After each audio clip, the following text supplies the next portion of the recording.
জন্য তার আইনি ভিত্তির জন্য যে গণভোট, এই গণভোট যাতে সকল ফেসিবাদ বিরোধী সকল শক্তি, জুলাই বিপ্লবের পক্ষে সকল শক্তি যাতে একই সাথে ক্যাম্পিং করতে পারে, আমরা এই জন্য আসলে আমরা গণভোটটা আগে চেয়েছিলাম।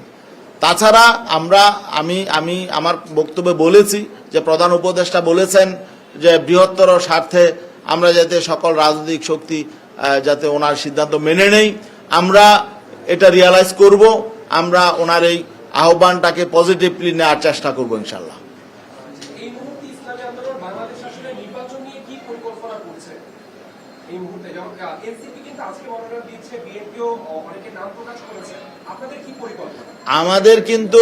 আমাদের সারা দেশে 300 আসনেই আমাদের স্থানীয়ভাবে আমাদের ক্যান্ডিডেটরা কাজ করছেন। আমরা কেন্দ্রীয়ভাবে ঘোষণা না করলেও আমাদের জেলাভিত্তিক প্রার্থীগণ কাজ করছেন এবং আমাদের 300 আসনেই আমাদের প্রার্থীরা আছেন।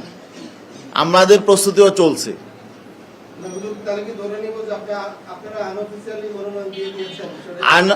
আনঅফিসিয়ালি আমাদের সম্ভাব্য প্রার্থীরা কাজকর্ম করছেন, কাজে নেমে গেছেন 1 বছর আগে থেকে। জি জি, ধন্যবাদ সবাইকে।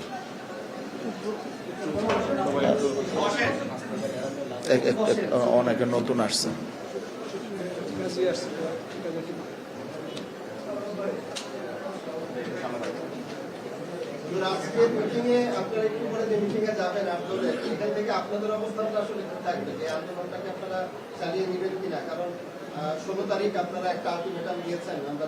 হ্যাঁ, আমাদের মাঠে কর্মসূচি আছে, তো সেটা তো আজকের প্রধান উপদেষ্টার বক্তব্যটা বিশ্লেষণ হবে। এই যে সিদ্ধান্তগুলো নেওয়া হলো, জুলাই সনদ বাস্তবায়ন আদেশ, পাশাপাশি গণভোট, এগুলো বিশ্লেষণ হবে। তারপরে আমরা ঐক্যবদ্ধভাবে কি করণীয় এবং সার্বিক আসলে নির্বাচনী পরিবেশ, আরও তো একটা মৌলিক বিষয় আছে লেভেল প্লেইং ফিল্ড, আসলে সেটাও কতটুকু আসলে স্পষ্ট হলো, এই বিষয়গুলো নিয়ে আমাদের আলোচনা হবে। পরবর্তীতে আমরা ইনশাল্লাহ আপনাদেরকে জানিয়ে দিব আমাদের নতুন কর্মসূচির বিষয়গুলো।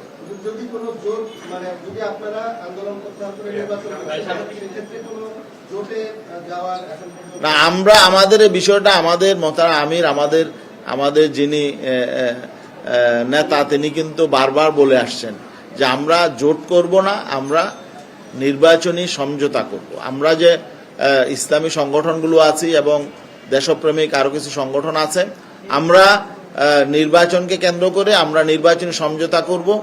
আমরা আসন ভিত্তিক আমাদের সমন্বয় হবে। জি, সবাইকে ধন্যবাদ।